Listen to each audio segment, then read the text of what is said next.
name is Sihle Sibisi, and I am standing well on behalf of a civil society organization. I am the national co-convener of the National Strategic Plan Pillar Number 1, which speaks to accountability, coordination, and leadership. I am also a survivor of gender-based violence within the church, within the religious sector. I'm sure many of you have seen me on the BBC documentary where I spoke about the abuse I experienced at the hands of the late TB Joshua. Today, I am so disturbed by the fact that injustice has happened to yet another woman, another person within our country. We talk of the DNA backlog. In 2023, at the Presidential Gender-Based Violence and Femscide Summit, I was there. At that time, the minister was Honorable Gbvf. He promised us that the DNA backlog would be the thing of the past. This was in 2023. We are sitting, he even vowed and said, if by February the following year, the DNA backlog is not the thing of the past, he himself will resign from his job. We are sitting in 2025 in March. We're still hearing the same story that DNA, there's still a backlog. That is why our justice is not happening. It can't be that we still have only 3 laboratories that are governmental, that are in charge of DNA in our country, and we have other private ones. So our government has failed us, number 1, in that front. Number 2, yes, you're going to have an inquiry. I applaud you for saying you're going to have the inquiry, but this also will it not also cause another form of secondary victimization to the survivors and the victims of Omotoso, not just him, many others who are victims who have been in the situation of Crl Zondi and the victims that come forth. Thirdly, how are you protecting people who come out and speak publicly about the injustice, the abuse they experience at the hands of the religious sector from bloggers? Our country signed a POPI Act, and they said cyberbullying is a crime in our country. But we find that people who are bloggers, they are the ones that help to amplify and silence the voices of victims. If I come out and say, I was abused by Pastor so-and-so, he did this to me, there'll be a specific blogger who will dig into my past and say, but she used to be an alleged prostitute or an alleged thief, to try and discredit what I'm talking about, to say I was abused.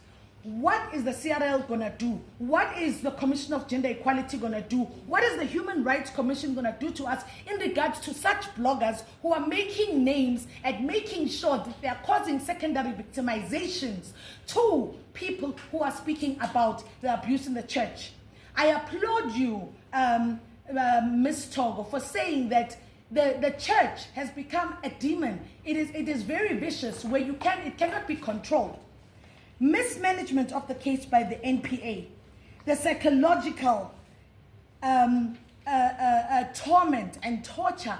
Not only is Crl Zondi and the other girls going through, other girls out there. The question now is, if the witness protection in our country is failing those girls, and if people like me, because I also am a whistleblower, am I next? Will tomorrow you'll be having a commission, a press briefing like this to say Sihle Sibisi was gunned down because she spoke out because of the injustice, the abuse that was happening in the church? What protection is Sihle Sibisi getting?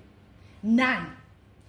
Will other people like Sihle Sibisi, like Crl Zondi, like other girls, like other boys who are currently still being abused in the church have the voice to come out and speak? Definitely not. Because why? Omotoso spent 8 years in jail. And 8 years later, he was found not guilty. He was acquitted. So what does that say to us, victims who were abused within the church? It shows us that justice in our country is a thing that is just spoken and written and signed upon as a model law, but nothing is being instituted to make sure that we are psychologically, mentally protected holistically. So the question is, am I next? Is there another whistleblower who's going to be killed out there? Is there another girl out there who is currently a victim within the church? We are seeing mega pastors who are currently in courts for gender-based violence cases. And these pastors are still preaching on the pulpit. because they are out on bail. They will stand on the pulpit and say, my God is big. Look at me. I got a bail. What is the justice system saying to us? Because if he's getting arrested and he gets the bail, we are going through secondary victimization, because that is why his people will say, yes, Papa, yes, Daddy, you are right. Because he will stand on the pulpit and say, yes, I was crucified just like Jesus, and I got bail because my God has helped me. You heard the cry of Crl Zondi. She said evil prevails in our country. And she said they're going to turn it around and say, God did it for Omotoso. Just like other mega pastors in the country, in South Africa, who are South Africans, who are currently in court, who are still preaching on the pulpit. They are preaching every day, making sure that they are vilifying, tormenting, causing secondary victimization, either directly or indirectly, to victims of gender-based violence and femicide. So if you want the civil society organization to work with you, how are you protecting us? How are we being protected? And secondly, where's the funding? You are not giving us the resources for us to go and work with the community. You said civil society organizations must be on the ground to make sure that we are making sure and educating families that do not take money, do not take food in exchange for the abuse of your child. But we don't have resources.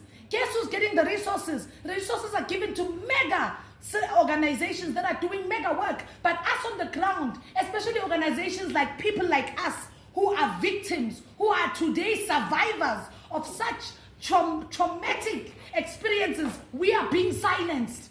And you must never forget that silence is violence.